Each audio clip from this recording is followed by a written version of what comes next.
तो हर किसी का एक समय ऐसा आता है जब घर में पैसों की बहुत ज्यादा तंगी होने लगती है और कामकाज बिल्कुल बंद हो जाता है।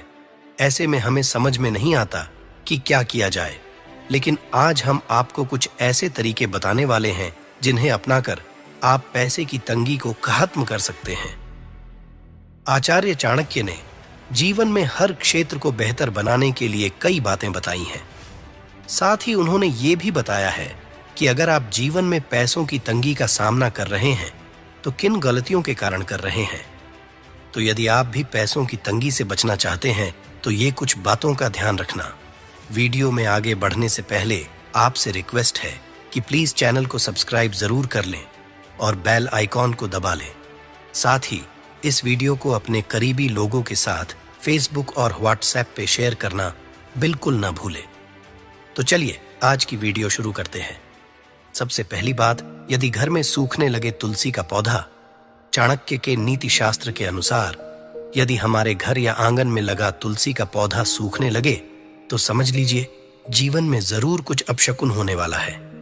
इसकी सूखती पत्तियां घर में आर्थिक तंगी आने का इशारा देती हैं। इससे डरने की बजाय इस पर विचार करने की आवश्यकता है। दूसरी चीज है चटका या टूटा हुआ शीशा। अगर आपके घर में बार बार आईना या कांच के बर्तन टूटते हैं तो ये एक बेहद अशुभ संकेत है। घर में शीशे का टूटना या चटकना किसी बड़ी समस्या के आने का इशारा हो सकता है।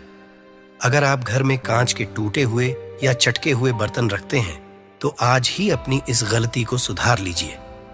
तीसरा है दीवारों पर सीलन। अगर आपके घर की दीवारों पर हमेशा सीलन जमी रहती है, रंग पेंट कराने के बाद भी दीवारों से सीलन नहीं जाती है तो यहाँ कुछ तो गड़बड़ है। दीवारों की सीलन या घर में जालों को यूं नजरअंदाज ना करें। ये घर की उन्नति पर बुरा असर पड़ने का संकेत हो सकते हैं। इस अशुभ संकेत को पहचानिए और इसे दूर करने पर विचार कीजिए। ध्यान रहे कि झगड़े और तनाव भी इसका बड़ा कारण है। आचार्य चाणक्य के अनुसार जब किसी घर में दिन रात झगड़े होते हैं और तनाव का माहौल बना रहता है तो समझ लीजिए वो घर बर्बादी की कगार पर निकल पड़ा है। ऐसे घर में कभी लक्ष्मी कुबेर का वास नहीं होता है।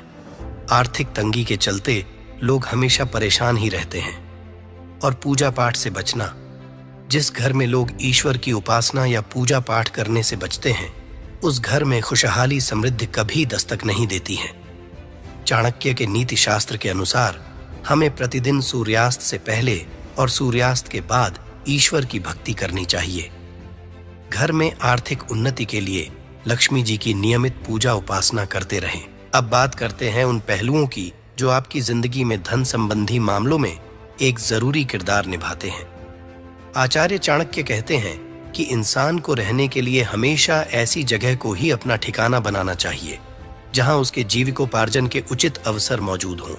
इसके साथ ही ऐसी जगह पर निवास बनाने से उसका घर हमेशा धन समृद्धि से भरा रहता है और उसे कभी भी आर्थिक तंगी नहीं होती। चाणक्य कहते हैं कि पैसा कमाना ही काफी नहीं है, बल्कि उसे सही तरीके से कमाया जाना चाहिए। गलत काम करके कमाए गए पैसों का कोई मोल नहीं होता और वह उल्टे सीधे कामों में ही निकल जाता है। इसे अंत तक देखने के लिए आप सबका धन्यवाद।